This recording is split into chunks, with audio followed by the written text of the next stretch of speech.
Ceiling fan winding ని multimeter తో checking చేయడం ఎలా? ఓపెన్ చేసి ఫస్ట్ వైర్ కనెక్టర్ లోంచి వైర్లను రిమూవ్ చేయాలి.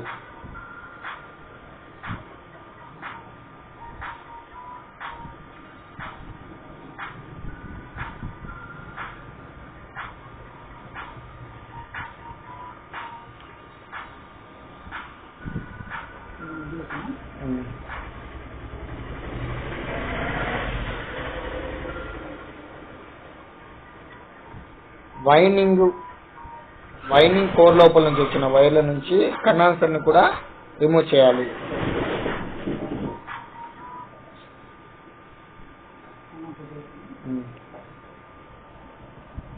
ఇప్పుడు మల్టీమీటర్ తీసుకొని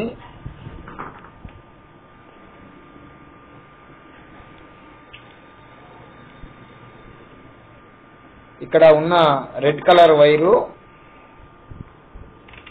మనం కామన్ గా చెప్పుకోవచ్చు, బ్లాక్ కలర్ వైర్ ని రన్నింగ్ గా చెప్పుకోవచ్చు, ఎల్లో కలర్ వైర్ ని స్టార్టింగ్ గా చెప్పుకోవచ్చు. ఇప్పుడు మనం కామన్ నుంచి రన్నింగ్ కి కంటిన్యూటీ ఉందా లేదా చెక్ చేయాలి. ఇలా చెక్ చేసుకునేటప్పుడు మల్టీమీటర్ ని, ఈ ఆఫ్ లో ఉన్న మల్టీమీటర్ ని డయోడ్ ఆప్షన్ లో పెట్టుకోవాలి. ఇప్పుడు మల్టీమీటర్ వర్క్ చేస్తుందా లేదా ఇలా రెండింటిని టచ్ చేస్తే ఇక్కడ 0 నుంచి 5 లోపు చూపెడుతుంది. ఇప్పుడు ఒకదానిని రెడ్ కి కనెక్ట్ చేసి, అంటే రెడ్ అంటే కామన్, ఇంకొకటి బ్లాక్ కి కనెక్ట్ చేయాలి. అప్పుడు మనం మల్టీమీటర్ చెక్ చేసినట్లయితే ఇక్కడ రన్నింగ్ 200 నుంచి 350 లోపు ఏ నెంబర్ అయినా చూపిస్తే అది రన్నింగ్ కరెక్ట్ గా ఉన్నట్టని మనం చెప్పుకోవచ్చు. ఇప్పుడు నెక్స్ట్ స్టార్టింగ్ చెక్ చేయడం ఎలా?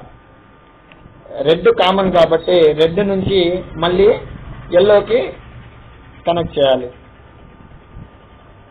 ఇక్కడ రెడ్ నుంచి ఎల్లోకి కనెక్ట్ చేసినప్పుడు ఇక్కడ మల్టీమీటర్ లో ఎటువంటి నెంబర్ మనకు చూపెట్టలేదు కాబట్టి ఈ ఫ్యాన్ లో వైండింగ్ కంప్లైంట్ ఉందని మనం నిర్ధారించుకోవచ్చు.